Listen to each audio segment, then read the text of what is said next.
is a presentation of the Oklahoma Sports Network. Any other use of this telecast or any pictures, descriptions, or accounts of the game without the Oklahoma Sports Network's consent is prohibited. It may not be reproduced or retransmitted in any form, and the accounts and descriptions of this game may not be used without express written consent.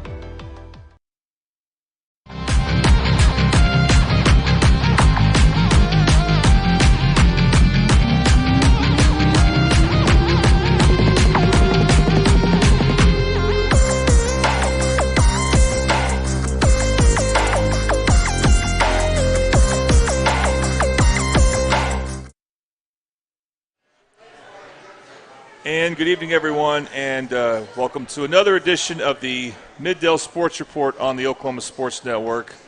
My name is Jordan Ray. Happy to be with you once again.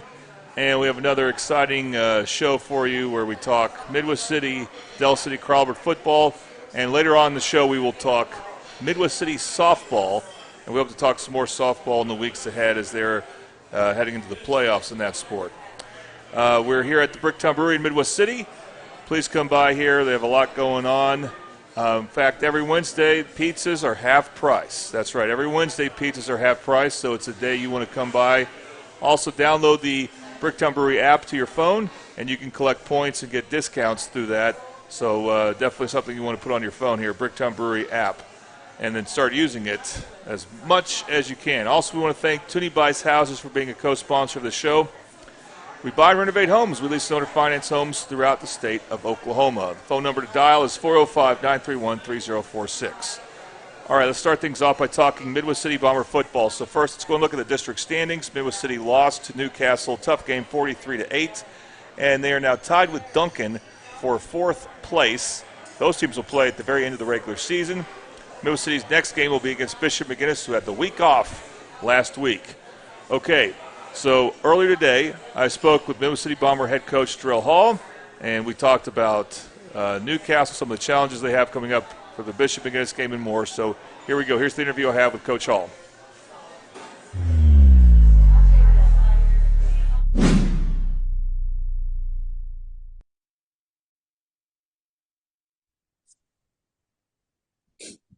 All right, Coach Hall, let's get right to it. After a game like that against Newcastle, when you meet with your team, you have practices and all that, what's important for you then? Is it to keep the morale up, or do you feel like, no, it's more important to challenge players? It's a little bit of both. I don't know if one would be more important than the other. I mean, we got to talk about the things we did to get us in the situation we are, and then how to remedy them. And you put it back on the team. We talked to our team about, we control our own destiny, and we got to play. We got to do the things that are correct to make to improve the situation, and that's kind of how we approached it. I mean, it can be fixed, but it'll have to be fixed by us. And when you defend against Newcastle, one of the hard things is they had a good running back and quarterback who could run, and they ran a lot of that read option. Is that something that I know you guys see it on tape, but is that the first time you've had to play against that in a bit? I don't remember seeing that the first 5 games. No, we really hadn't seen a lot of it. I mean, we've had quarterbacks run a little bit. The key is to be in position, and we were. If you on some of those deals on those read options, you got to be in position to make a play, and we had guys in position, but they didn't make a play. So you go back to the fundamentals on what we've been talking about all year is. We do these drills in practice for the purpose of the game, but when we get into the game, we're not relating the drills we do with the game time situation. So everything that happened to us, we kind of let happen. I mean, like the first run, linebacker's in perfect position to make that play, and right. He doesn't, and then we're in man coverage, and we don't see the kid running until it's too late. So bad situation. If that play's made like it should be, it's a 2-yard gain. And so, like I said, zone read, we've seen it before, and we covered it. I mean, we knew the quarterback the week prior to leading to our game, he was one of their main runners. So I thought one aspect that was good for you guys, it just didn't matter enough, unfortunately, was your pass defense. And whenever they threw the ball downfield, I think they only completed one pass, and that was kind of a touchdown that I couldn't even see what happened there. How do you feel about that aspect of it? Well, that's probably been one of the stronger parts of the season so far is that we've gotten better on the back end. Before Yeah. we would hold them down to 3rd and 15, and then we'd give up a 20-yard pass or something like that. So I thought the back half's been playing really well and locking in. I mean, like I said, the one that was completed, the guy was in phase. We say in phase, he's in position to make a play. And it was just a good pass. I mean, he made a play for it and he didn't get it. And it went, barely over his hands, and the guy happened to catch it. And like I said, it was only completion of the night, but we gave up too many rushing yards. I mean, we allowed the quarterback and the running back just to basically, let's say, gash us. So, we're as a staff, we go do some soul searching. The kids do some soul searching, and then we work to get better. On offense, do you feel like maybe the Lincoln King injury had a psychological effect on your guys? Well, not only psychological, but physical too, to some extent, because he was the go-to receiver. He has been the go-to guy all year when he was suited up, and to lose him on a Tuesday afternoon, and we had a package in for him. We started sprinkling in that package, and that takes the package away until we replace him with Josiah Johnson, who filled in. But he had 2 days of work on it. So yeah, I think it may have, but there's no excuses. We just got to play better, and we're capable of. We're dealing with the injuries and the injuries and the people that quit throughout the season or took another path. But it's just things. But we still got guys in position. We're not as strong as we were. We were thin going into the season, and we've gotten thinner. But right now we're starting two sophomores on offensive line that didn't take a snap until week 4. And how do you feel about how Chance Davis did as having to fill in at punter? I thought he did an excellent job. I thought as far as special teams, his punts got better as the day went on. You could tell the young man's a gamer because, Newcastle put heat on him. I mean, they put heat on that second wall. The guy come over top about 90% of every punt, and the guy tried to come around, and he never wavered. He caught the snap. Laid it out there and punted. And like I said, every one of them seemed to be getting better as the day went on. All right. When you look ahead to Bishop McGuinness, this is a 2-part question. And last year when you played them, they did have a bye week. And then it just so happens that this year, again, you're playing them and they have a bye week. And what are your feelings about was that any type of positive effect for them last year, you think, and then how do you feel about it for this year? Well, I would think so. I mean, we would all like to have a bye week going into an opponent. If you can get 2 weeks to prepare for them, you got plenty of time. You're not drinking out of a fire hose. So yeah, to whomever it could be. I mean, it was kind of like the schedule this year, as far as we had 3 different schedules, and going into the first schedule, it set up pretty good for the Bombers. In some of my tougher games that I believed, I had some bye weeks going in. I had a 0 week, so I had a bye week going into the first round of district, which was going to be Newcastle or McGuinness or someone like that. So yeah, I would say an advantage to them. And I'm sure they're preparing. They got a new coach, so he could probably use that. And right now they're playing really good ball. So our job is to go do what the Bombers do, and play sound football and keep it close and be there at the end. Absolutely. So what do you think about this McGuinness team? The coach probably do, but you're familiar with a lot of the players. I assume they do have quite a few returners as you've had a chance to look at their roster. What do you think about this year's team? Well, I think they're very solid. I think if I'm not mistaken, through what I've found out is that quarterback's, I think he's committed to Missouri to play baseball. I found that out. And then, they're really solid. They're really big up front. And what I've noticed going through this year, everybody seems to be big up front, except us. We've got some decent height, but I mean, we don't have, like last week, Newcastle's quarterback was 6'3", 230. Well, that's a good sized quarterback. And you look at these guys, they're running a 6'4", 6'5" tackle. So they're good size. All right. Well, Coach, I appreciate your time because I know it's a little busy for you today. So thank you. We look forward to seeing you on Friday. Thank you, Jordan, and thank you, OSN, for coming out. And the Bombers need to play better football so we can get on the W side of it. All right. Thanks, Coach. Thank you.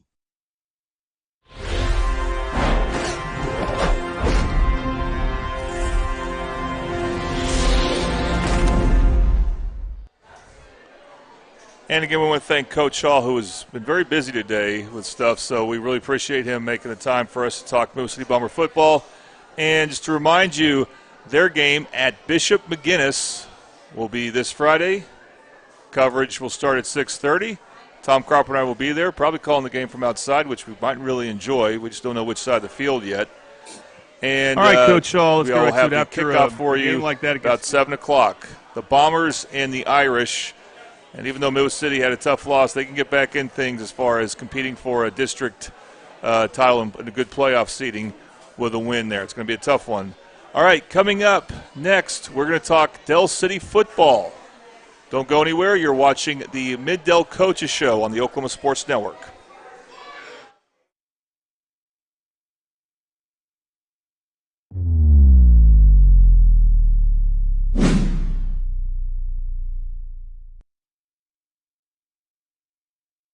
Whataburger's new Bacon Blaze Jalapeno Double. Sounds like a 5-alarm fire. Not really, Frank. The jalapeno cream cheese, jalapeno ranch, and pickled jalapenos give it a pleasant heat. So like a 4-alarm? Nope. It's a delicious controlled blaze. Like a little kitty stuck in a tree alarm. Nah, hotter than that. Let's say the 2.5 alarm Bacon Blaze Jalapeno Double. I think the pole's broken. New Whataburger Bacon Blaze Jalapeno Double. It's just a little hot.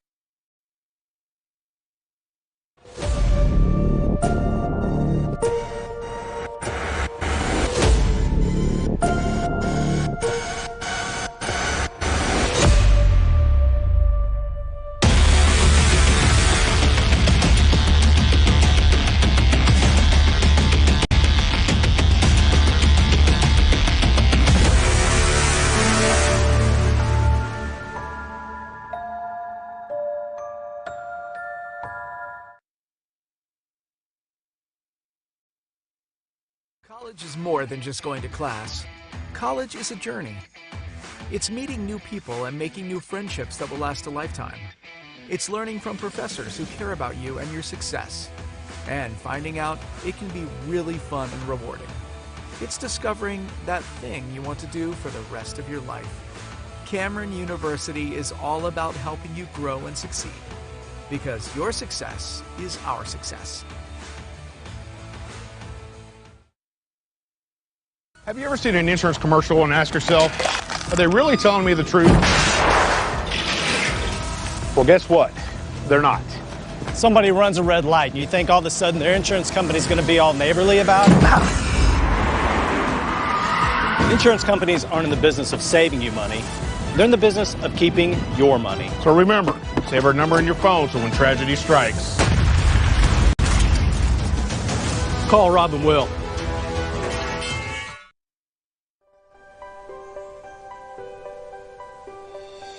If you've lived in Oklahoma long enough, you'll know that we get extreme weather. With that extreme weather comes hail damage to your roof and an insurance claim. When that happens, there's not a better company to deal with on your insurance claim than Cantrell Roofing and Construction. Since 1987, Cantrell Roofing and Construction has proven to be the best in the business, and always remember, got hail? Call Cantrell. Call them at 405-642-8558. Experience the best wash in town at Tommy's Express.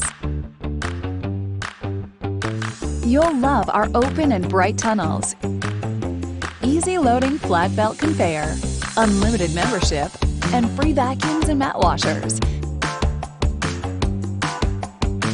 Experience the difference and visit Tommy's Express today.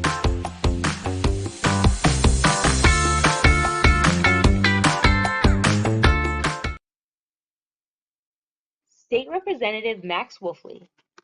As a longtime Mid-Del teacher, coach, and parent, I first ran for the legislature to ensure taxpayer dollars appropriated for education actually made it all the way to the classroom. That concern hasn't changed and seems even more important today. Thank you for giving me the privilege of serving the people of our district. Max Wolfley, looking out for educators, seniors, veterans, and all of us. Recorded in our kitchen after midnight. Can you tell? I am here to contest the new Whata Wings from Whataburger. What? Real wings have bones. And these boneless wings are actually premium chicken tender bites tossed in one of Whataburger's famous sauces. honey butter, honey barbecue, buffalo, or sweet and spicy. And now Nashville hot? Those do not turn these What-A-Wings into real wings. I know what a real wing is. That. It's not What-A-Wings. What-A-Burger, What-A-Wings. What-A-Wings.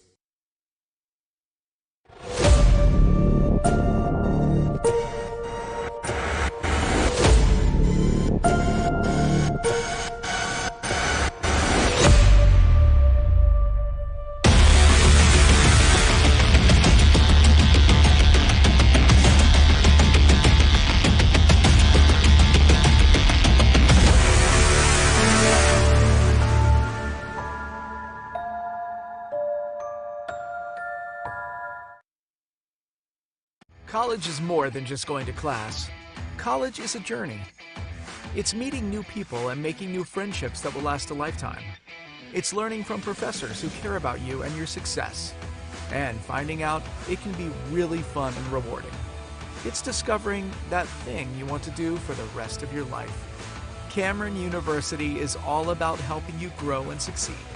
Because your success is our success.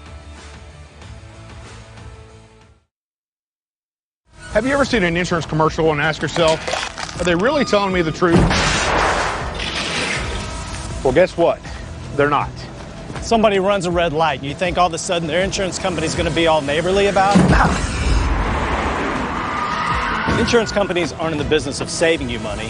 They're in the business of keeping your money. So remember, save our number in your phone so when tragedy strikes. Call Rob and Will.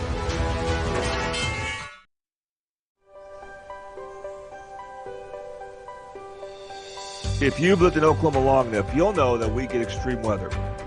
With that extreme weather comes hail damage to your roof and an insurance claim.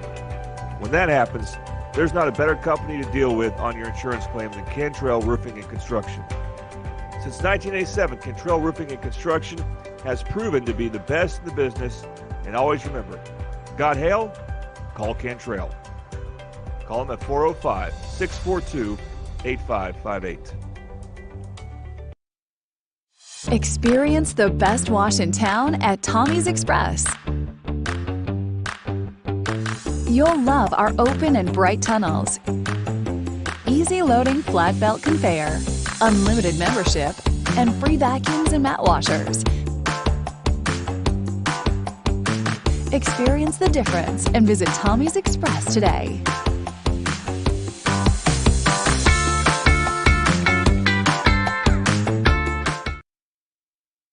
Whataburger's new Bacon Blaze Jalapeno Double. Sounds like a 5-alarm fire. Not really, Frank. The jalapeno cream cheese, jalapeno ranch, and pickled jalapenos give it a pleasant heat. So like a 4-alarm? Nope. It's a delicious controlled blaze. Like a little kitty stuck in a tree alarm. Nah, hotter than that. Let's say the 2.5 alarm Bacon Blaze Jalapeno Double. I think the pole's broken. New Whataburger Bacon Blaze Jalapeno Double. It's just a little hot. College is more than just going to class. College is a journey. It's meeting new people and making new friendships that will last a lifetime. It's learning from professors who care about you and your success. And finding out it can be really fun and rewarding. It's discovering that thing you want to do for the rest of your life. Cameron University is all about helping you grow and succeed. Because your success is our success.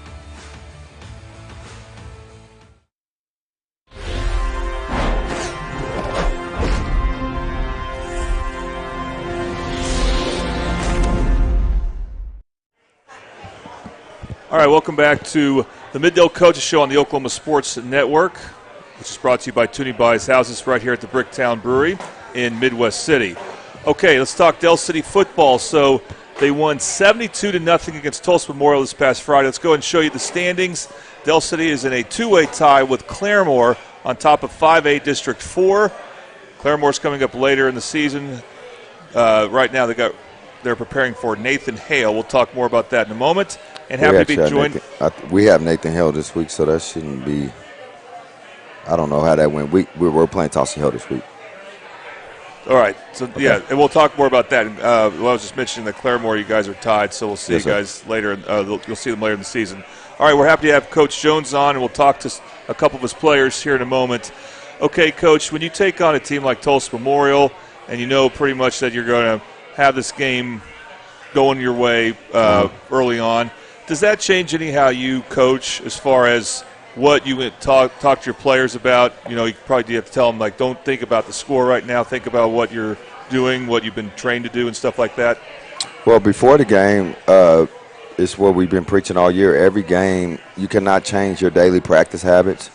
You can't change the disciplines that you have in your daily doings as far as practice, school, just who you are as a person. You have to continue to be consistent in who you are as a person.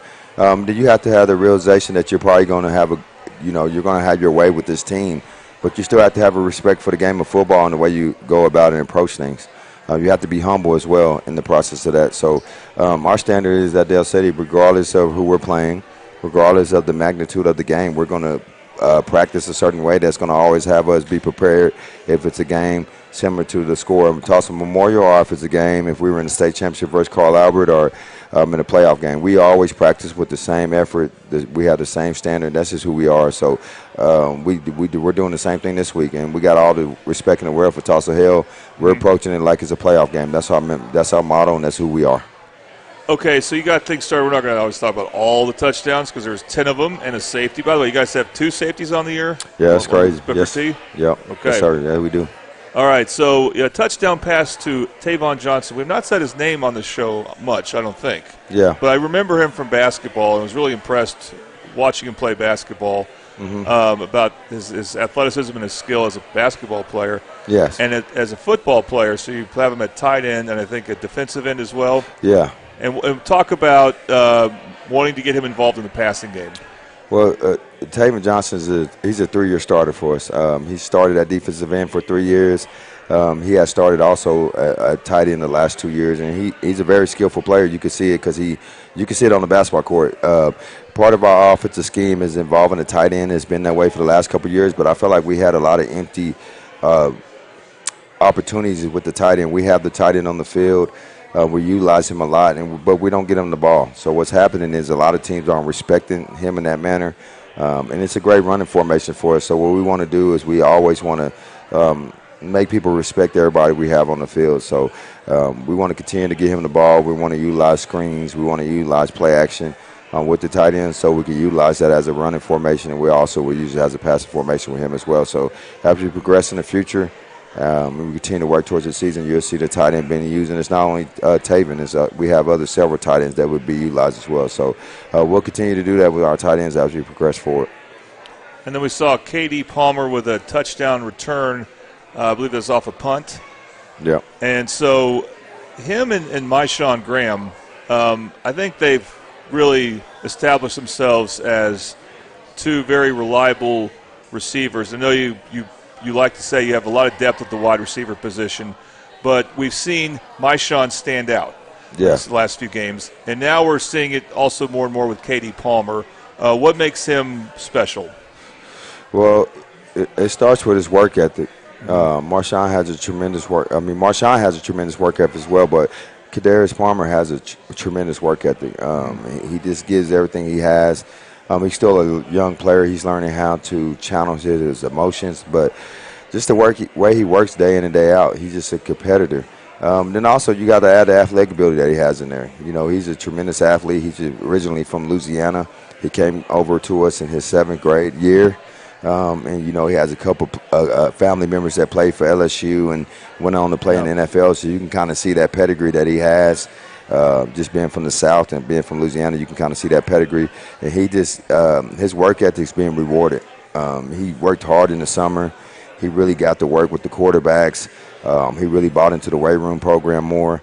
Also track as well, and you're starting to see the results of him just being bought into what we preach with track, powerlifting, and just buying into the CW mentality. So as you progress forward, he's only a junior. I think this is going to be a sight for people to see for the next couple of years, and I think he's that next big wideout of the likes of LaDainian Fields, Kenaja Thomas, and Jeff Foreman that we had in the years past here at Dale City.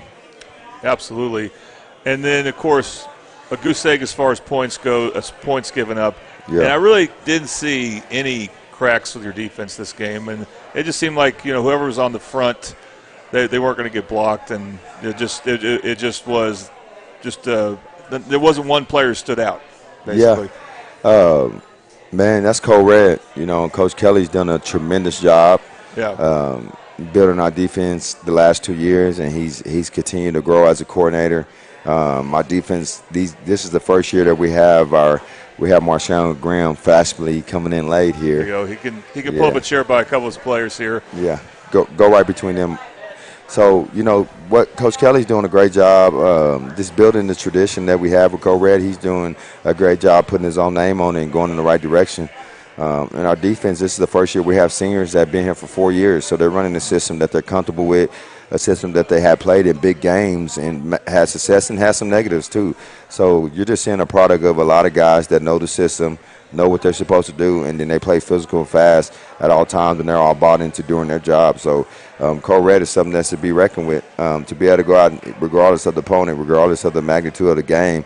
Whenever you hold somebody 0 points, that's something to be celebrated. So, like I said, versus Collinsville, the couple of turnovers that we had kind of gave Collinsville an opportunity to score, or we might have back-to-back shutouts. And so I'm excited about our defense. Everybody's growing from the secondary to the linebackers to the defensive linemen, and we have a lot of guys that are fresh because we have depth and we got guys starting one way. So I'm excited to see the growth and what we have.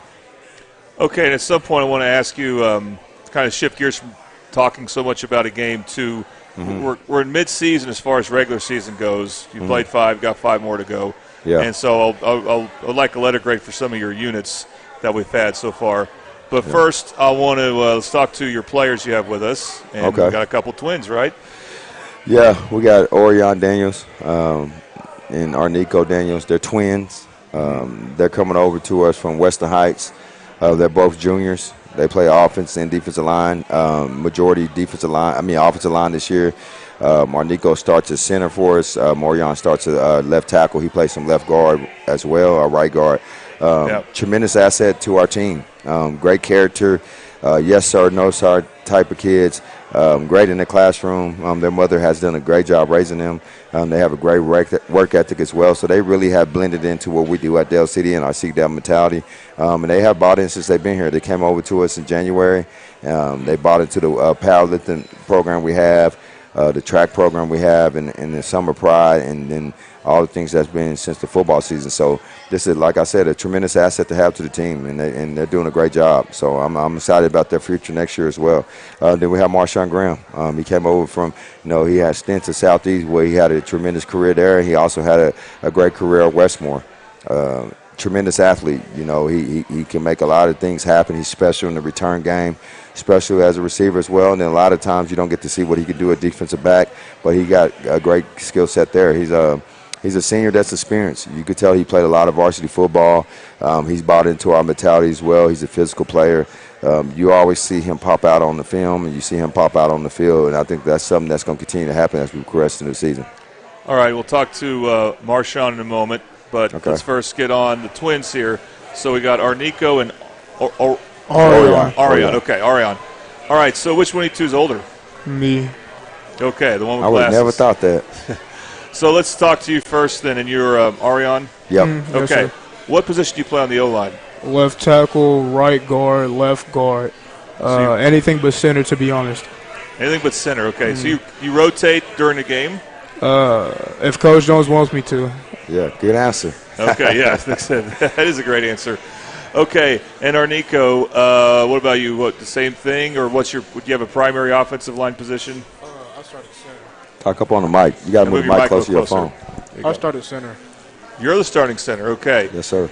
Does it ever get nervous being the starting center? Because, you have a big responsibility in snapping that ball, and sometimes, that can go sideways for a team. Yeah, in the early stages, it was really bad because I was just learning it, but now it's like the back of my hand. So. All right, so you and Cash, you work on that snap a lot? Yeah. Practice? Not enough. Yeah.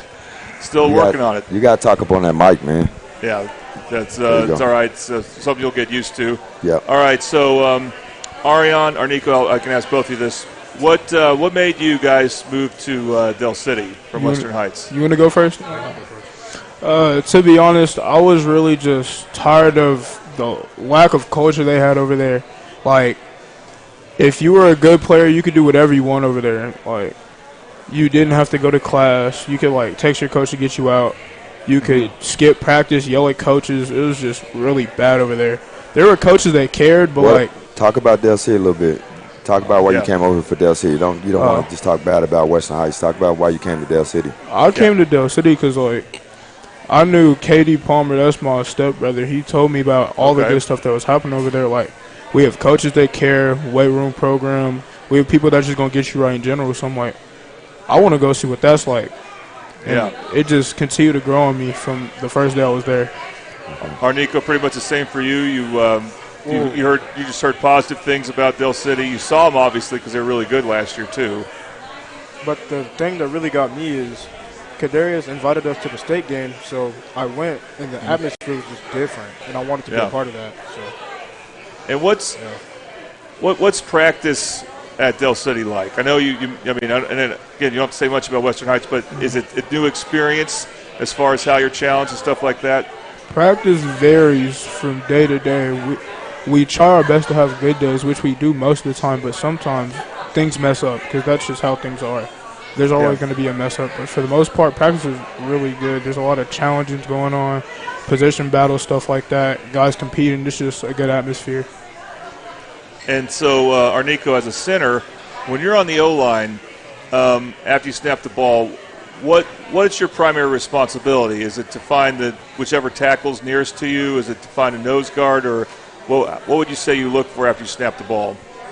After I snap the ball, just look for who I'm supposed to guard, and then after that, I try to keep my eyes up, looking for the linebacker. Especially on pass protection. Good answer. All right. So, Coach, we're going to start with the offensive line. After five games in, what grade would you give your offensive line? Right now, I would give them a C+. Okay. I think there's still things that we have to do better. We have to do a better job on combo blocks and zone and getting to the next level. We also have to do better on our down blocks. And then we have to do better in the screen game. So those are things that are going to really help us get to where we need to be for the remainder of this regular season. So it's a lot of room for improvement. So a C+ it seems like it's bad, but it's actually a positive thing because you have time to grow, you have time to fix it. If we were a C+ at the end of the season, that would be a huge negative. So the fact that we're midway through the season, we're at a C+, especially with two new guys stepping into the fold, it's something to grow for them. So I think a C+ at this point. All right, Arnico, Ariane, whichever one wants to take it. C+, do you agree with that grade? Yes. What's something you think you can get better at as an individual player? Me personally, whenever I'm past that, and I do turn my shoulders like a lot. I've seen that on film a lot recently. Coach has been pointing it out to me. And another thing is my eyes. They're always down. They're always like buried in the DN's chest or whoever I'm trying to block. I just need to work on those two things mostly. Okay, it's a good honest self-evaluation there. Arnico, what about you? The stuff I see on practice film, I just need to work on my down blocks and not like lunging at the person and bringing my feet to the party. Yes, sir. Instead of just, lunging. Absolutely. Okay, one of you could give the headset to Marshawn. And then I need to ask a few very important questions here. First of all, he's going to get his headset on, just a little tangled. Should be fine. All right, so first of all, let's make this. Let me make sure once for all. Is it how you pronounce your name? Marshawn. Marshawn. Okay. So, and of course, Michael's your brother. How's he doing? He doing good. Where's he at now? Hutchinson College. Okay, good. Enjoyed watching you guys play basketball. Now, has this been a breakout year as a receiver for you? Because you've made so many big plays, and I don't know how things went at Western Heights or Westmore and Southeast before that. But I've seen at least once a game or maybe twice a game you have a long touchdown. How would you describe this year for you? So far I'm doing well. I feel like I do a little bit better. Probably blocking more better. Right. Well, Marshawn's made a lot of big plays in Southeast and Westmore too, so it's kind of like a norm for him. Yeah. And same question again. What made you? It's not so much what was going on with your other schools, but what made you and Michael want to come to Del City, I believe it was in January of last year. Yeah. It's always been home. You know, we used to go to school with them in 8th grade and 7th grade. We wanted to come back and play with my brothers. Yep. Okay. Have you played wide receivers? Has that been your primary position since high school? Yes, sir. Okay. Do you play any on defense? Corner and safety, yes, sir. Okay. Again, number 88. Obviously, you got Coach Jones is a Dallas Cowboys fan, and that's a hallowed number with the Dallas Cowboys. I don't know if he's ever brought you up there, talked to you about that. They have like 4 great players who worn that number. But what made you decide to wear number 88? Just watching the players who had wore this number, you know, how they played and how hard they played and stuff like that. Would one of them be CeeDee Lamb? Yes, sir. Yep. Love watching him at OU, by the way. And it's unique, you know. This day and age, everybody likes the single digits. So you don't see a lot of guys wearing the double digits and making it big. So sometimes you want to be your own player, be your own unique style. And he's kind of brought that to 88, you know. So maybe guys in the future want to wear 88 because he wore it. So sometimes it's good to step outside the box and do your own thing. So, Marshawn, do you have a favorite play this year, a favorite touchdown where you were like, man, this is pretty awesome? The post I did against Collinsville, yeah. Collinsville. Okay. And you and Cash, I assume you guys have developed a good chemistry. What's it been like working with him? It's been good. You know, he's a young quarterback, so it's kind of different than what I'm used to. You know, I'm used to being, what's the word? More connected. Yeah, and MJ controlling everything, but I got to tell him some stuff he missing out on and stuff. A lot of receivers do that, yeah. Got to stay in his ear. Every receiver's open. That's right, even when they're not. But I'm sure with Marshawn, he usually is. Yeah. All right, Coach, what would you give your receivers as a grade? Man, with the talent that they have right now, I got to go C-. Okay. I'm kind of hard on them, but I just think that they have so much potential with the depth that we have and the talent that we have. Now it's different categories that I'm gonna give them. I'm gonna give them a A- on the blocking. The blocking's been tremendous. That's something that was a real huge focus point for us. So I give them an A- there. But on the route running, I'm gonna give them a C-. I feel like they can do better. I just know the talent that they have and the potential that they have and what it's gonna take to go get the goals that we want and the goals that they want personally. They just gotta get better. They gotta watch more film personally. Spend time in the lab looking at it, seeing how I can improve. So I would give them a C- at this point when it comes to route running. No, I haven't seen too many drops, though. So as far as catching the ball, I'm not going to say that because we dropped some key balls. Okay. You know, in the games. I said I got it down, so we probably dropped about 4 touchdowns. Oh, okay. And then we drop balls in practice as well. So when I grade them, it's not just in the games. I grade them in practice as well. So catching the ball, I give them a B. I give them a B- because they're dropping balls that I know they're capable of catching, and I think as we progress forward in the season, they will. So I give them a C- overall, give them an A- for blocking, and I give them a B- for catching. Very good, very good. Okay, and what about Cash? What grade would you give him? I'm going to give Cash a C+. You know, being a sophomore coming in, having to replace the #1 quarterback in the state in the senior class, River Warren, that's a lot of pressure. Mm-hmm. Also coming in with a very talented group and a different culture. The elephant in the room, the culture is different than it is in Tuttle. I'm not saying it's bad or good, it's just different. That's the way it is. Yeah. So stepping into that environment and being able to handle himself in the way he has, and to be able to handle everything that comes with having as much talent as we have at the receiver and running back position, and to be able to still have the type of games he's having, that's big, especially as a 15, 16-year-old sophomore. So I think he's doing a great job, and we're only 5 games in. And then also you add me being the new offensive coordinator. You know, we lost our offensive coordinator right before the season, so him learning a new offense, and we only been running this offense for a month. I think as we continue to progress in the season, everybody in the offense is going to elevate themselves to a level that people haven't seen around here in a long time, just because we haven't been running this offense that long. So there's still some kinks and things being worked out as we progress forward. But I think as we continue to get to the latter part of the season, everybody's going to see the receivers' talents raised, the running backs and the quarterbacks in the offensive line. So I'm excited about it. All right, and one more I'll ask you about, and we'll limit it to just offense today, maybe defense another week, because after all, you're probably far from halfway done. Yes, sir. So running backs, I mean, you got a good stable there. How would you grade them? I give them a B+. They're running tremendously well, but that doesn't start without the offensive line. So that's the scary part. If our offensive line can get that grade up, because I gave them, I think, what I say, C-, C+.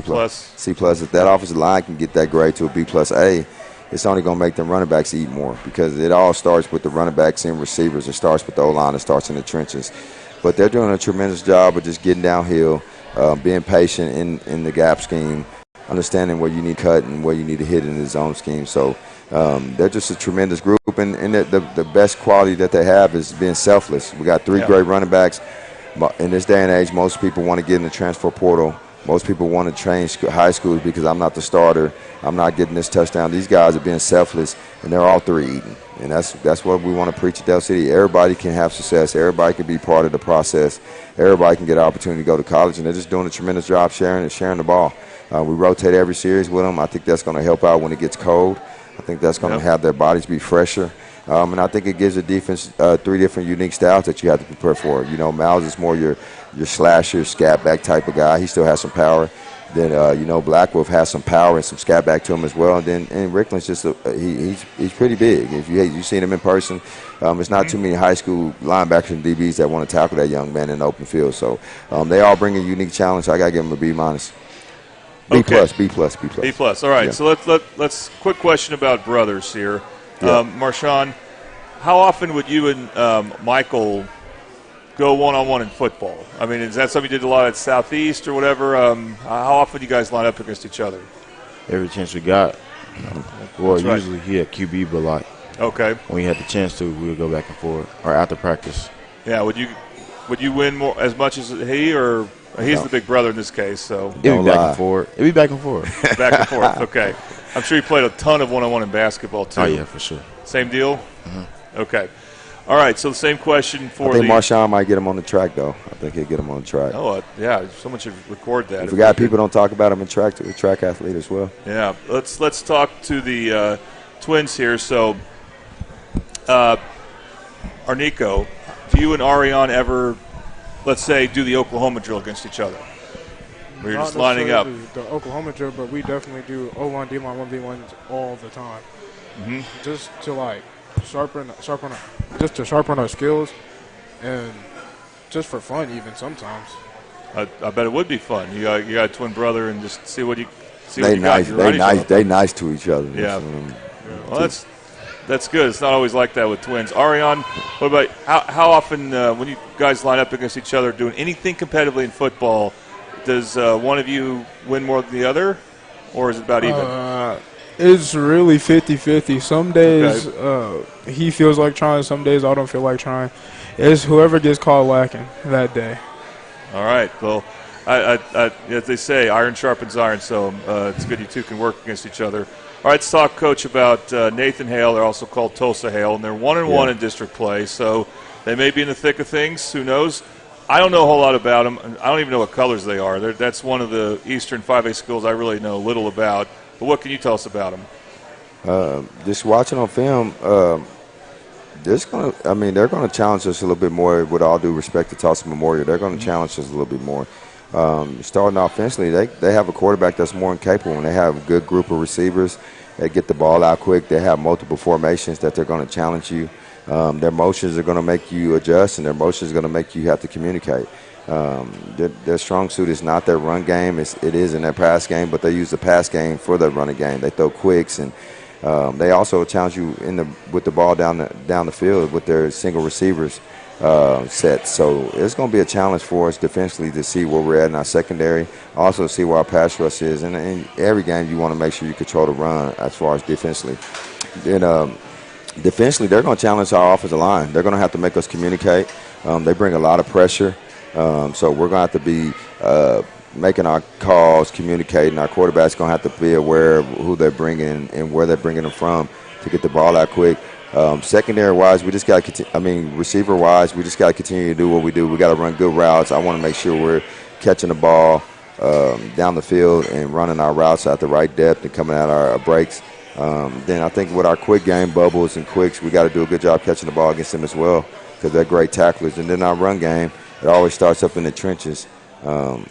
With the way they blitz and how they go attack the line of scrimmage, it's going to really challenge us, and I'm excited to see it. We're not good enough to go into any game thinking we could just plow over people. We have to make sure we don't, Nick Saban called it the rat poison. Listen to the media, listen to all our families and friends that say we're just going to win by 60. You got to go earn that. Yeah. So each week we got to go earn that. Tulsa Hill's another opponent where we got to earn it. So we're not going to walk into this game thinking we're just going to blow them out. We got to go show it and prove it. All right, we'll go Ariane, Arnico, and then Marshawn. So Ariane, after you talk, if you could give a heads up back to Marshawn. Yes, but sir. what do you think about Nathan Hale? Be respectful now. They definitely bring a lot of pressure on defense. We were watching film at lunch today, and they blitz like almost 50% of the time. Whether it's a 4-man blitz because they run a 3-3 or a 3-4, something like that, or it's like a 5-man blitz or something. I'm just ready to see where we are communication-wise on the line. All right, Arnico. Coming into this game, I just feel like Talk louder, young man. Coming into this game, I really just feel like it'll be a great test for the O-line because, they bring a lot of pressure. Yeah. And they got some dudes that can fire off the ball really well. We've Yes, seen that they on do. film earlier today. All right. And I'm just ready for it. All right, Marshawn, you got to look at them a little differently. You got to think about their secondary and stuff like that. What are your thoughts about Tulsa Hale? Oh, he's already got his.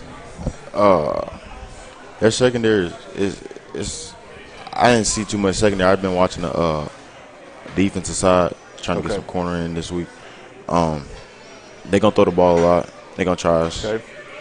Try the corners and safeties. So I feel like we're going to get a good chance to show how good we are at corner and safety. Okay, well, we look forward to the challenge here. This game will be on the Oklahoma Sports Network. So 2 straight home games for Dale City. It'll be at Robert Kalsu Stadium. It's our homecoming, too. And the homecoming as well. So that's always a big deal. A lot of pageantry around the game. Right. And so be sure to tune in. You'll probably get some homecoming coverage around 6:30 when they have pregame with John Kilty and Colton Fleetwood, of course, in the game at 7 between Dale City and Nathan Hale as the Eagles look to go to 3-0 in district play. Gentlemen, thank you very much. Thank you. Coming up, we're going to talk Carl Albert football on the Oklahoma Sports Network.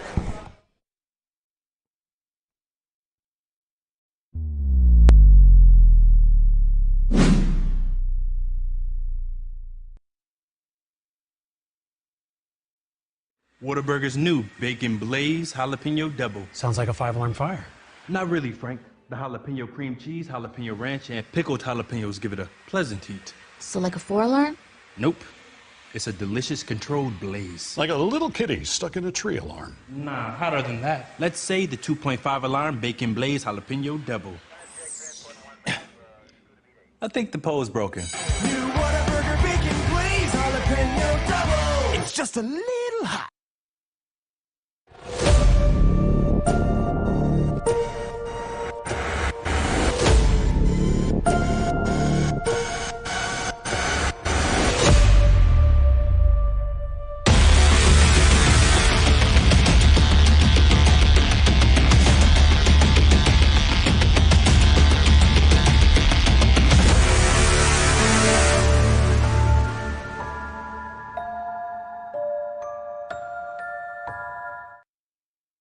College is more than just going to class.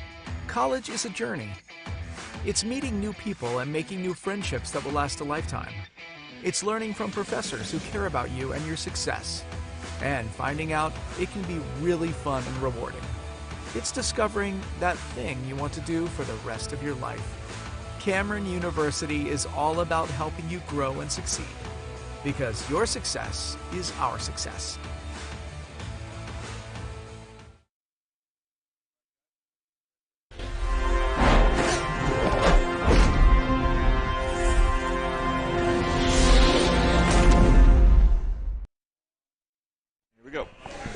All right, welcome back to the Middale Coaches Show on the Oklahoma Sports Network. Let's talk Carl Albert football first. Let's go ahead and show the district standings.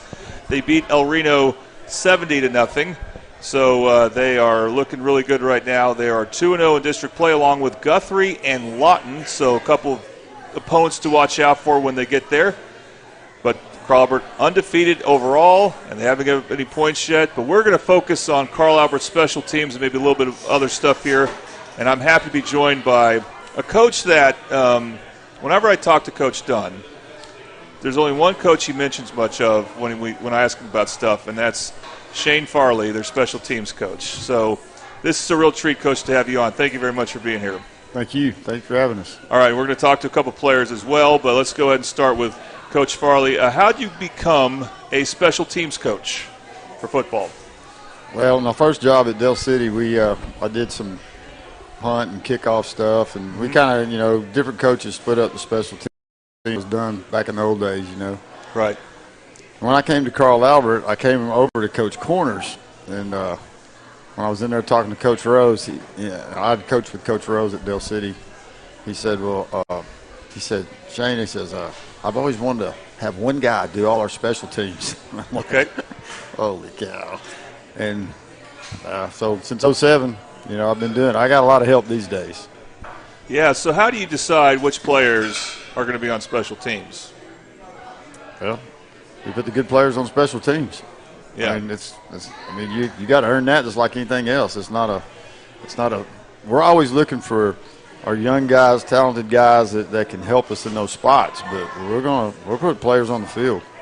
Is that something that you guys still have to work out with the head coach, like, hey, I want this really good offensive lineman or this really good linebacker on kickoff coverage or something like that? Yeah, but, kind of offensive lineman-wise, I'll leave that, kind of those guys to Coach Madden, our offensive line coach, and really offensive line-wise, unless like Cody Volker or snapper, those guys don't play a whole lot of special teams. They go over and work offensive line stuff while we do special teams. All right, and what's interesting about you guys when you're playing, and you've obviously coached some really great teams, and when you're going really well like your team is now, there are half the special teams you do a lot of during a game, and the other half you don't do much of at all. So the half you do a lot of, obviously, is you kick off a ton. You also force a lot of punts, so you have your punt return team on a lot. And then you also do extra points a lot, maybe field goals. Do you practice those more, or do they get the same amount of attention as the other aspects of special teams that you don't do as much of during a game? We focus more on, I would say, overall during the weeks, if you're counting reps, we probably do more kickoff reps, more punt reps. Than anything else. Kind of that side of the ball for field position and that kind of thing. Return game is what we do on Tuesdays. So we do Monday, Wednesday we do punt and kickoff and PAT. Tuesdays we do PAT block. We do punt return and kickoff return. Okay, so and that's interesting. And I wonder if you have for example, no one's lined up to kick against you yet. Do you have players that are on that side? Are they ready to come on, even though they haven't been used yet a single time? I don't think you've had the kick block, whatever you call it, the PAT block, field goal block, whatever you call that. Are they ready to go? And are they looking forward to getting out there? Because it hasn't happened yet. It's our defense. Yeah. I mean, we may sub at one guy, but I mean, we've always kind of punt return and. We may sub a guy or two in, but we've always kind of been, that's our defense. I mean, that's our guys. Yeah, okay. So that's pretty simple then. I like it a lot better than you get messed up 12 men on the field, all that kind of try to take that out of it as much as you can, Okay. So I want to ask you about, this is amazing. I'm so glad to have you on this week because you can maybe describe for us what in the world happened in that punt against Del Reno. I had never seen that before, and I've watched a ton of football. I don't know a lot of football compared to you, but I've watched quite a bit on TV, and even some more and more in high school. You probably wouldn't see something like that on the NFL level, but what happened there in that first punt by El Reno? Well, we practice, especially on Thursdays. Every Tuesday and Thursday when we do punt return, Coach Herbert, he's always saying, if we tip it, goes across the line of scrimmage, Peter. Yeah. Block it behind the line of scrimmage, scoop and score. Got to tackle him, And, they were on the far hash. He punts it off the side of his foot, and it's coming towards our bench. And our whole sideline, defense of our kids, our whole sideline's yelling, Peter, get away from it. We thought it was just a shank punt. Yeah. And it wasn't until, kind of the ball hit the ground till a couple of us realized that the ball was behind. But, I mean, we'd been yelling, Peter, the whole time. So our kids are starting to come off. So I'm sitting there pointing at it, and Dunn's yelling, get on it, get on it. But by that time, the kid had picked it up, and he went to actually pitch it to the official, and he just kind of changed it, and he pitched it to the other kid, and he went around. So the ball has to cross the line of scrimmage. Ball didn't cross the line of scrimmage. It doesn't matter if it's blocked or not. You got to go get on it, or they can advance it. So it was such a bad punt, and the punter got better for El Reno, but he just had a really bad punt then, offside, and it didn't cross the line of scrimmage, so they can return it. And this is just a They little can pick it up, and it's like the play's not dead unless the official did do this. Whether he blew his whistle or not, I can't tell you, but you can see him on film waving his arms. But we got to go tackle that. Right. When that happens, do you want to get an explanation from the refs? Was that happening? Oh, yeah. Okay. But we kind of knew what happened. I mean, yeah, and you kind of hey, you can't get too upset at your players because it's so unusual, or can you? We were talking about that today in the office, and I told one of them, I said it was just really felt weird to go after that ball. Yeah. It just there's that feeling. It's like, do I? Yeah, you should. You got to. But the deal is it's behind their line of scrimmage, and if you do touch it, then they can recover it, right? Yeah. But you have to. It's behind the line of scrimmage. It's just one of those deals. You got to go do it. All right, so if you haven't seen that yet, go back and watch on the Oklahoma Sports Network a playback of the Carl Albert El Reno game at the very beginning. Like I said, I've never seen anything like it. El Reno had a drive going after that, but they ended up getting stuffed at the near the goal line, and that's the last time they threatened to score. So no harm to Carl Albert. All right, Coach, go ahead and if you would introduce these two players you have with us. Trinae Washington, senior strong safety, wide receiver, and punter extraordinaire. Very lucky to have him there, and Ethan Speedwack is, he's been our kicker for the last 3 years, and I've had these guys since they were freshmen, and it seems like they've been kicking that long. I know he has. That's how he kind of got discovered, really. I mean, we were looking for a punter when he was a freshman, and we didn't really have one. And somebody goes, "Hey man, that freshman kid down there can kick it," and we took a look at him, and it's like, yeah, he can. So come up here. Plus, then he became, he's a great receiver his freshman year. Yeah, for sure. Great at a lot of things. Okay. Well, guys, good to talk to both of you again. I remember talking to you different times last year. Trinae, I'll start with you. I mean, in a way, you guys started like a thing with Middale schools as far as skill position players punting. When did you start to punt? I mean, when did that become a thing for you personally? I would have to say I really only started punting my freshman year when they asked me to come up and punt for varsity. But other than that, like here and there growing up, kids just kicking soccer balls or footballs in the front yard, but nothing like really serious. So you had no idea you had that talent until high school then? No. And I'm sure that had to excite you then if you were a freshman because you just want to get on the field any way you can, right? And how have you gotten better? Again, you guys don't punt much, but you did have something against Stillwater that were really good. So that was one game where the offense wasn't dominant the whole time like they have been since then. But how have you gotten better as a punter? Have you measured like your personal best and stuff like that? After games, Coach Farley or one of the special team coaches will tell me my punt average from the game if I did punt any. But as far as like getting any better, I did get better like technique-wise with Coach Herbert coming over there helping me punt before practice or even during practice when we're doing punt drills. Hang time is something I've really been working on, and distance. But I also don't want to out-kick our coverage. Like after I kick it, I don't want to out-kick them, make sure they can make a play on the ball if they do return it. Okay, and do the OU coaches know you can punt? Or I mean, I'm sure they know you can punt, but would that be something you would like to do for OU if ever called upon, if like the punter got hurt or something like that? I would definitely do that, yes. Yeah, for sure. That would be interesting to see if they ever try you out. All right, so Ethan, and you're a soccer player. When did you get interested in kicking a football? Back in Little League, they stopped doing I don't know, you just had to start doing kickoffs in Little League. And they were like, well, who's a soccer player? And they just had me out there kicking the ball for Little League. So it started with kickoffs. Yeah. All right. Because, I mean, I've coached middle school before. They don't really have place kickers in middle school for the most part. So I don't know, were you an exception to that? Were you a place kicker in middle school? Yeah, middle school I did do a lot of place kicking. All right. And you also have not had just like Trey hasn't had to punt much, you have not had to kick field goals much because they're scoring touchdowns, obviously. But how would you say you've progressed as a kicker? Is your personal best as far as makes, has that gone up? Yeah, definitely. Mainly on kickoff this year. Really worked on kickoff this offseason. So that was the big main focus this offseason, because on field goals I've done pretty good so far with accuracy and stuff. So that was already there. So I just focused mainly on kickoffs. And are you hoping to kick in college? Oh yeah, yes sir. Any interest right now somewhere? Yes, I've got an offer from UCO, and I've been talking to a few other schools. Okay, that'd be good if you can stay close by. So here's a question: could you guys trade jobs, kicking jobs? How would you do? So Trinea, we'll start. Have you tried kickoffs or place kicking any? No. Okay, so you have no idea. No. Okay, Ethan, have you tried to punt any? Yeah, I've had to punt a few times at some camps, so I could do all right. I could hit an all right ball. All right. Well, Coach, let's talk about Ethan for a little bit more here.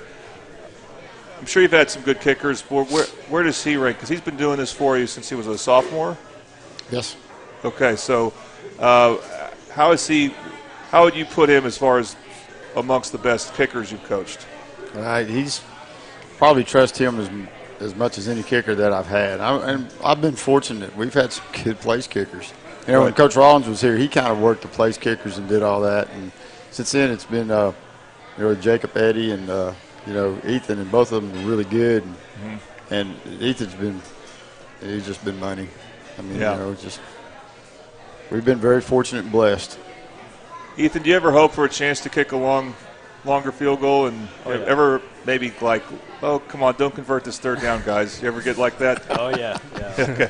Hey, I appreciate the honesty. Trinae, do you ever wish you could punt in games like the last 2 weeks when there's no punting? Do you ever like, hey, do you ever feel like, hey, I would love to get back out there?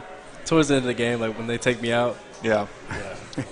All right, so Coach, let me ask you about this. I believe you had also had a punt return for a touchdown with Tristan Haynes against Del Reno, and I know the announcers for Carl Albert, they describe it as the wall. You want to set up a wall down the sideline normally for punt returns.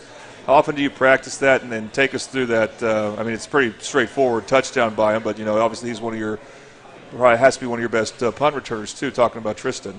But yeah, we do set up a wall with our front line. They rush the punter, and if the ball gets off, then they just come around the edge right there and line up a wall, and we tell Tristan, hey, he knows where the wall's going to be off the call that we make, and we tell him that he's got the leeway to give a few yards and gets to that wall because it's worth it if he does. I mean, if you've ever seen him return the football, I mean, oh yeah, he's as good as you've ever had back there returning a punt. He's dangerous.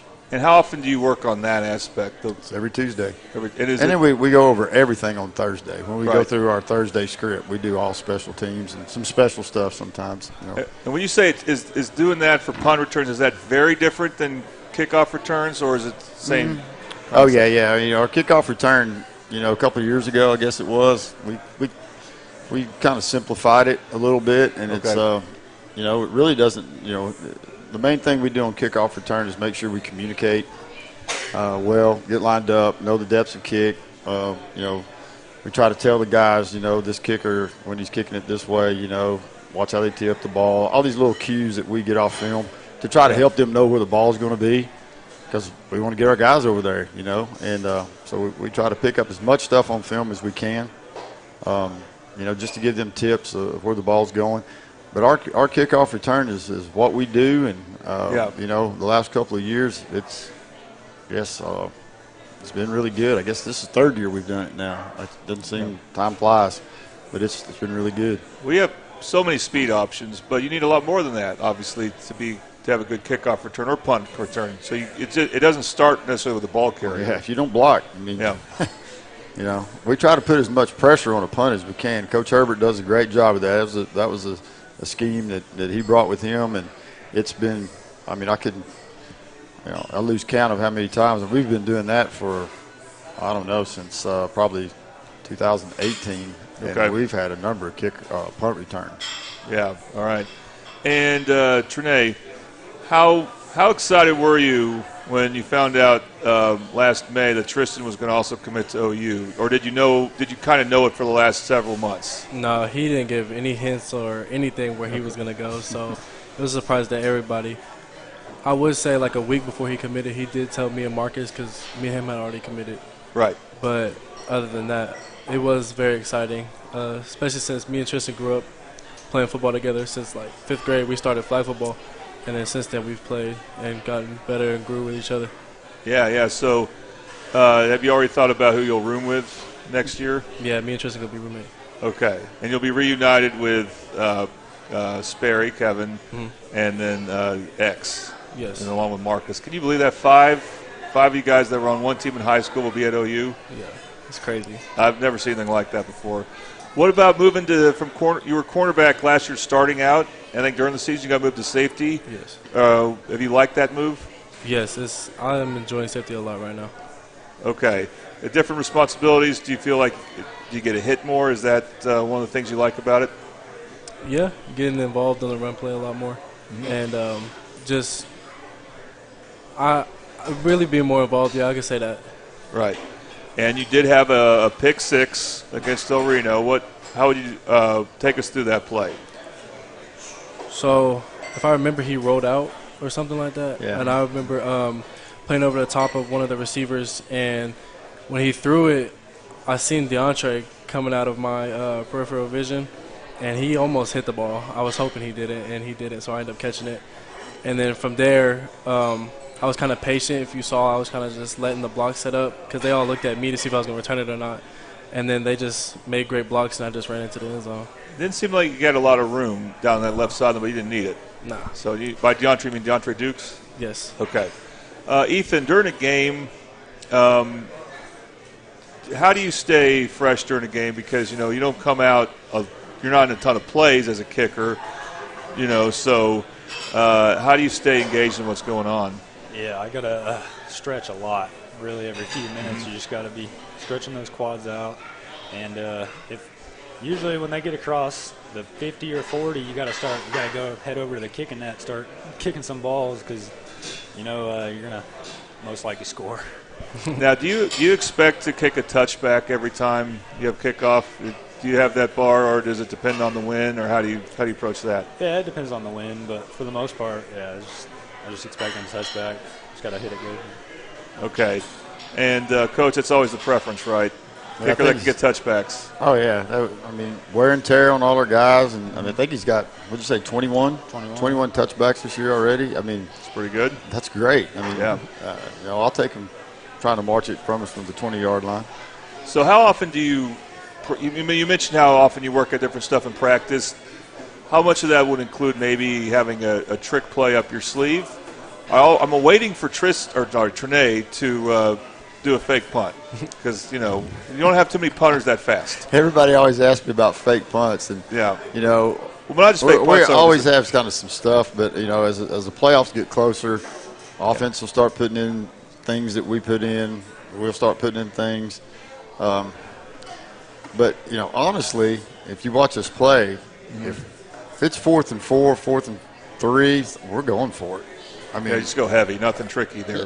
Yeah, there's no trick to that. So, as far as, most of that down and distance stuff, once we see something on film, we feel like they're just given to us. Yeah. Our offense is going to stay on the field and go get it. We've always done that since I've been here. So, that down, if we're on the plus side and it's 4th and 5, we're probably going for it. Yeah. Now, Trinae, are you hoping at some point for a fake punt? That'd be amazing. Yeah. Okay. Hell, I'll die when I call it. Ethan, I think this was not a fake, but if I'm not mistaken, last year against Muskogee, did you catch a 2-point conversion? No. Or that was someone else? Or it was Marcus. Marcus caught it was it. Or did you throw it? No. Okay, you were just there. I was just there. Yeah. You were just there. He just blocked. Okay, are there any plays where you might do one of those two things? Yeah, but we won't ever. We probably won't ever. Probably not. Probably won't happen. What about preparing for other teams like Noble? And you have a short week. That's a Thursday game. I don't know how that got to be a Thursday game, but how do you prepare for special teams against an opponent? What is that? You just watch those plays like the coaches watch others? Yeah, I mean, it's kind of a regular Monday, regular Tuesday, so we've worked all our special teams, through. We've worked PAT field goal block. We worked that today. And then tomorrow will be the script, like a Thursday script, so we'll go through everything tomorrow. But do you study, like, your opponent much, or is it just mostly just preparing for what you do? Oh, no, we watch, we want to know where they kick the ball, how they line up pump formations, Right. We really try to watch, tendencies about where they kick the ball. I like to tell Tristan, hey, this punter kicks it, he's, about a 30-yard average guy, or he's a 25-yard average guy, or, where we line him up. I want to give him tips of where the ball's going. We chart where they kick the kickoffs, So we try to give our guys as much information as we can, with the film that we got. And, I mean, you watch a lot. Sometimes you can get a lot off special teams just – right. They'll show you where they're going to kick it, so we'll take it. And last question about any type of fake, but and it's not so much a fake, but do you look for sometimes soft spots when you're kicking off for maybe like a deep onside kick? Sure. Okay. A lot of times with him, unless, if the wind's really in our face, people always talk about kicking in the wind, but with him, I don't mind it at all because he gets it so high. I mean, we're liable to end up with it because, that ball gets up there and, I couldn't tell you how many over the years that we've gotten back that people just, they drop it or they let it hit the ground. I mean, it's been pretty amazing, really. Yeah, so Ethan, do you work much on those type of kicks, different types of onside kicks? Yeah, about once a week. Okay. At some point, we may see it. Now, what about Noble? They're 0-2 in district play. They were very competitive against Lawton High, and I remember them from being in Midwest City's district the last couple years as a team that was really good at home, even though they gave up a late lead to Lawton in their home game 2 weeks ago. So what's your feelings about the Bears? Well, to me, I mean, we don't look at them as 0 in anything or 2 in anything or whatever. I mean, offensively, from a defensive standpoint, they can throw the football. They got good receivers, and their quarterback's got a good arm. And, I mean, they'd cause us a lot of trouble if, we don't have our head on straight and communicate in the back end. We kind of take things at Carl Albert one game at a time, and we're not gonna take anybody lightly at all. We're gonna go try to play the best football we can play, and we have a lot of respect for those guys. Coach George does good. He's a good coach, man. He can scheme you up with that passing game, and they'll run the football on you if you line up and let them. Right. Well, Trinae, and Coach Goff interviewed you. You were player of the game last week, and asked you about finally going against a team that likes to pass the ball a lot, like Noble. What do you think? I'm sure you've watched a good amount of film on them. This is going to be a different challenge for the secondary, right? Yes. All of the secondary across the board, we're all excited to play a team like this because interceptions, of course, stats, right? Anything that's going to help with, obviously, the recruitment of others, like me and Tristan, just getting in there, making plays, interceptions, PBUs, anything like that. Now, when you look at their defense, you have to feel like, though, you might be able to burn them a couple times, right? Mm-hmm. Okay, we'll see which receiver gets that honor because all your guys are fast. Right. It's not just you and Tristan. Right. You got Todd James, mentioned Dukes, Oku. Mm-hmm. I mean, you guys are just a track team out there. Like, where do you rank amongst the fastest of those guys? Depends on the race. Okay. I get most of them on the 200, but the 100. That's good if you get them on the 200. That's a good one. Ethan, what's preparing for an opponent like for you? Really, not much film to watch on an opponent, but occasionally I'll watch their block, their PAT block, or maybe their kick return, just to know their guys. But yeah, just see who you're going to kick away from and stuff like that. Yeah. Okay. Well, guys, this is great. This is great getting to talk to two players, and both you guys are big names because of what you're able to do on the field. So, thank you for coming, Coach. I really enjoyed this time, so really appreciate you coming over. Thanks for having us. We appreciate you, presenting Carl Albert football out to the community. Absolutely, we enjoy it. We enjoy it immensely. All right, so the game Thursday. Please remember Thursday, Carl Albert goes to Noble. So in 2 nights, you can watch Carl Albert going to Noble to play the Bears. They played at Noble last year at a playoff game, but now they'll be the road team and they'll take on Noble. And as Carlsbad looks to go to 3-0 in district, and can they keep their streak going of scoreless games? They got 5 so far. Noble's going to be a different challenge for that, so we'll see if they can keep it going. But Trinette, you want to keep that going, right? Is that something you guys love, having that scoreless streak? Yeah, of course. We preach about that there in practice. Absolutely. So coverage will start at 6:30, kickoff at 7. That's Carl Albert at Noble. Another district game, so they matter a lot as Carl Albert looks to win another district title as they want to advance and win a 3rd straight gold ball. Okay, coming up, we're going to switch gears to softball talk, Midwest City softball, right here on the Oklahoma Sports Network.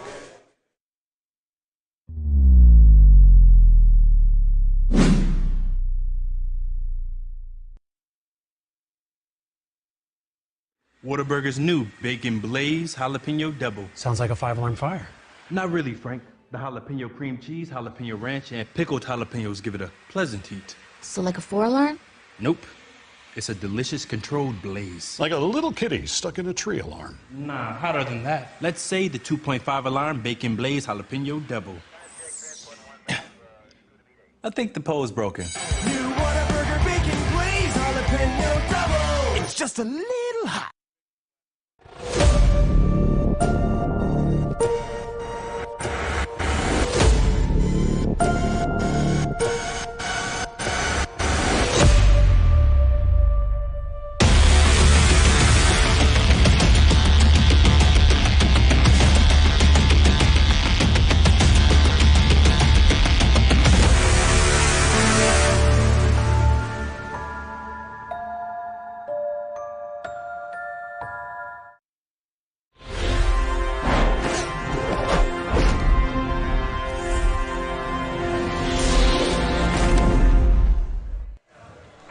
All right, welcome back to the Middle Coaches Show on the Oklahoma Sports Network. Well, I've been looking forward to talking to this guy, but of course with the Coaches Show moving to a Tuesday, not a lot of chance to talk softball during the regular season, but now we have that chance as we're heading to postseason, and that's Midwest City softball. We're going to talk to Mark Judson, their head coach. All right, Coach, so this is your 2nd year as the head coach? Yes, sir. Okay, so now you've been there for, I mean, you were an assistant coach, I know, before that for a year, but was there anything this year you're like, okay, I'm going to do this differently now than after experiencing 1 year as the head coach? Mainly just moving some people around to fill some gaps and try to make them a little bit better in the off season. We worked pretty hard in the off season to get them better. Our hitting is a lot better. So when you talk about hitting being better, is it the same? Is it the same practice schemes for the players as far as now they're kind of used to things as far as, you know, when they take batting practice and stuff like that?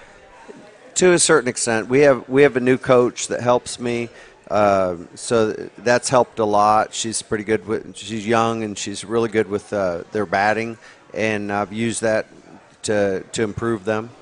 Right.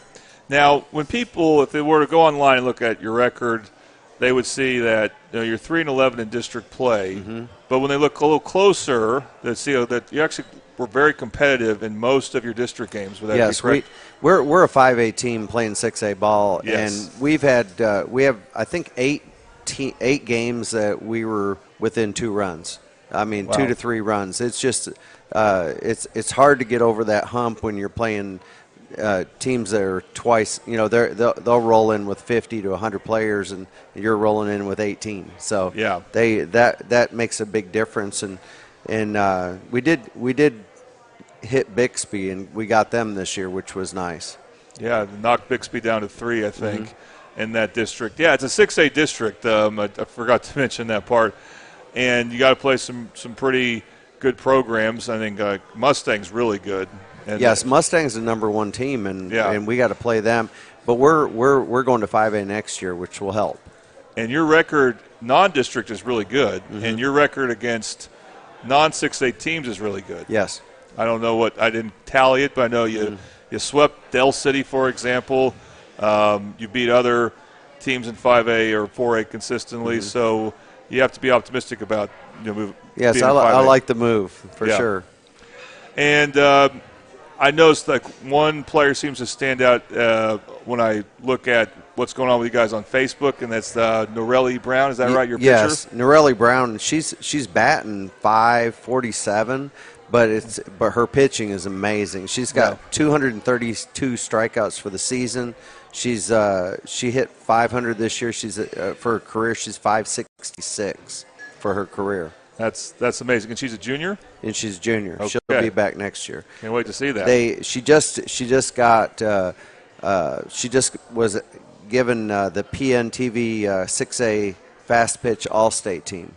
Okay, and 6A. She was the Athlete of the Month for September. So she's really. It's nice to have her. We have a good team around her, but she's definitely a star. So where do you have her bat in the lineup? She's batting 4-hole.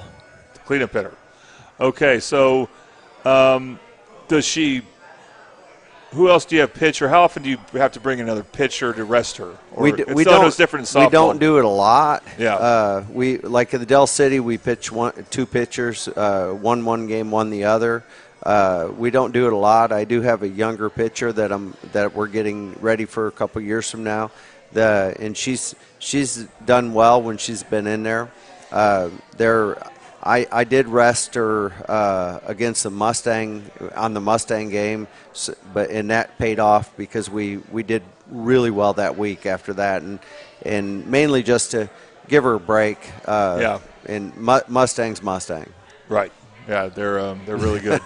So, how many seniors do you have? Especially, overall, yes, but especially who you bat every day. We have two that are playing, Okay. right field and catcher, and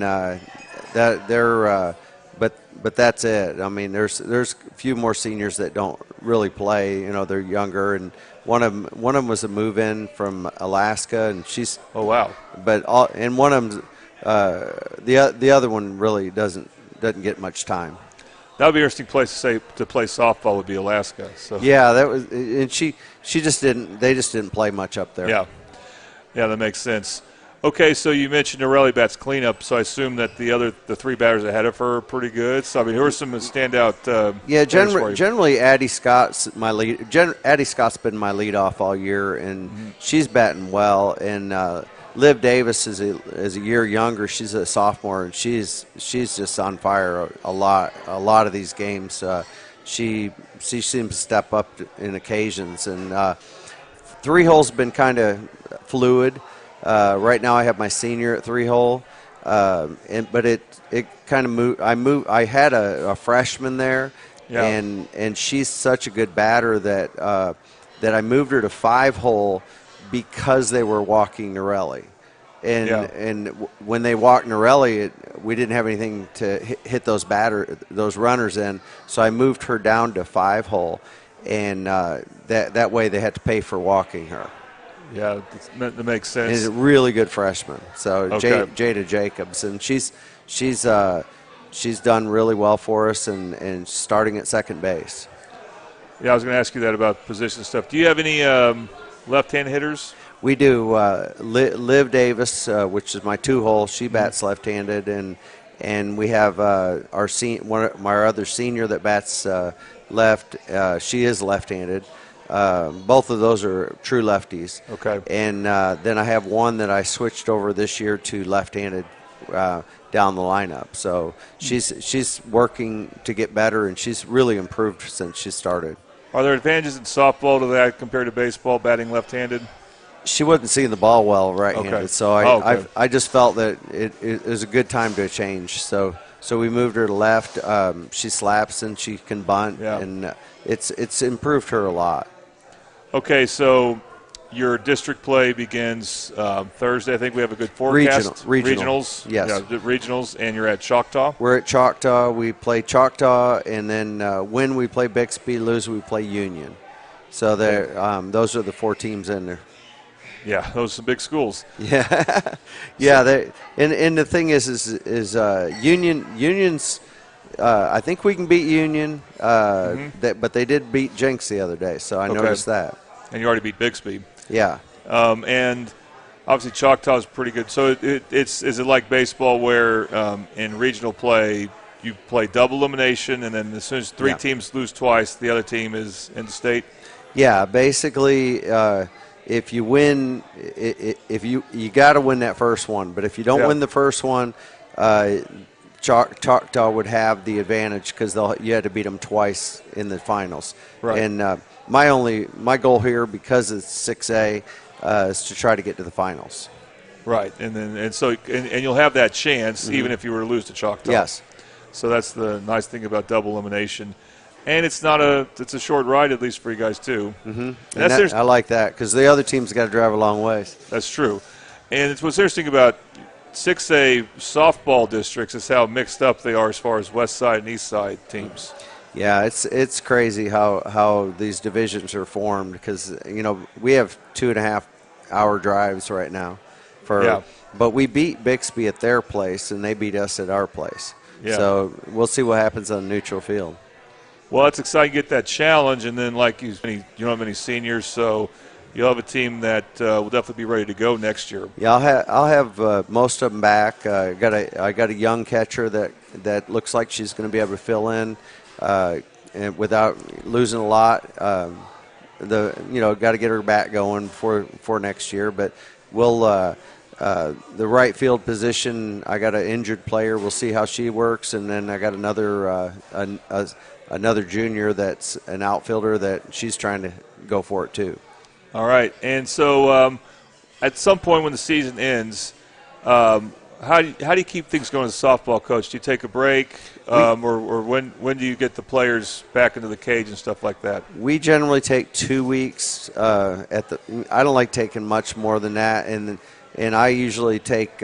We usually are hitting, lifting, fielding. So basically 2 days of lifting, and then we take the other 3 days, and we'll either be on the field, weather depending.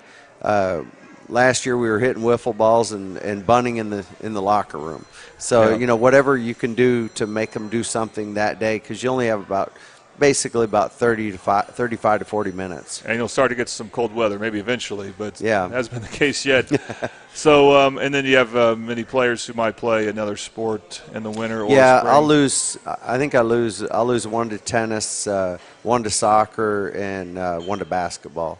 But the majority of them will stay. Okay. Who are you losing to basketball? My freshman. She's going to go to basketball after. Okay. We'll see if Jada. Yeah, she gets her name mentioned more on that. All right, so, Coach, really appreciate your time. And, again, and you do a great job of putting things out there on Facebook. So I know we'll find out your score pretty much then at some point during Thursday, and you'll have your lineup and stuff like that. And so we look forward to seeing how you do. And it's at Choctaw, so it's going to be easy ride for a lot of Midwest City fans to go out there. Hopefully they can have the time to do that. Mm-hmm.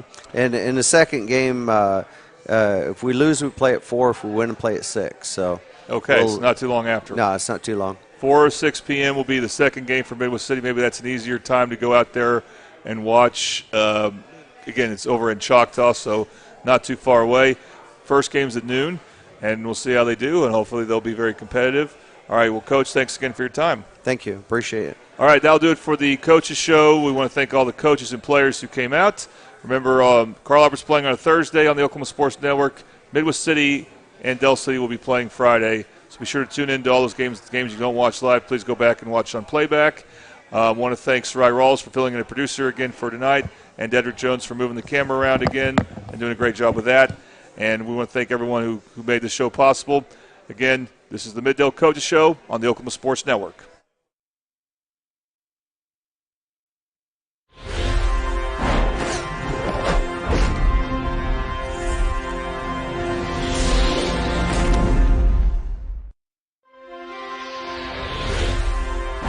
Thanks for watching this presentation of the Oklahoma Sports Network.